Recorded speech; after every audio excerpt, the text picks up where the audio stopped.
It's Friday, January 25th, 2008, and you're watching The Ointment. I'm Steve Tatham, your host, and this weekend marks the 35th anniversary of the treaty that ended the Vietnam War. And boy, have we learned a lot since then, because now the United States doesn't sign treaties.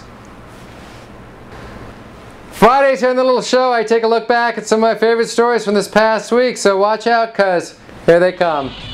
Our top story is the financial markets, which around the globe are about as stable as Britney Spears with a handful of Seconal and a fifth of Jack Daniels. I think we all need to go into financial rehab. Today's a big day here in Hollywood. The Oscar nominations are out. Oscar nominations abound. Leading the pack, No Country for Old Men. Speaking of nominations, No Country for Old Men, huh? We'll see about that, I guess. Missing in action from the list of nominees, Gone Baby Gone. American Gangster has its fans. There is a surprising number of rabid fans for Hairspray. Whatever happens with the nominees, one thing is for certain, there will be blood.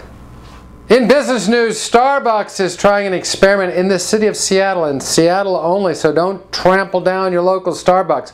But in Seattle, they are offering coffee for $1. $1 for coffee. You know what this means? That means that Starbucks, on that $1 cup of coffee, is only making 80% profit. It's coffee, beans, water.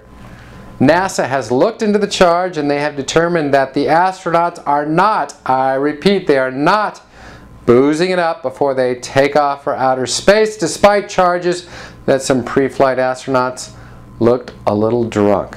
They said this is not true. Not only that, the astronauts are, it has been determined, wearing clean diapers. So good for them.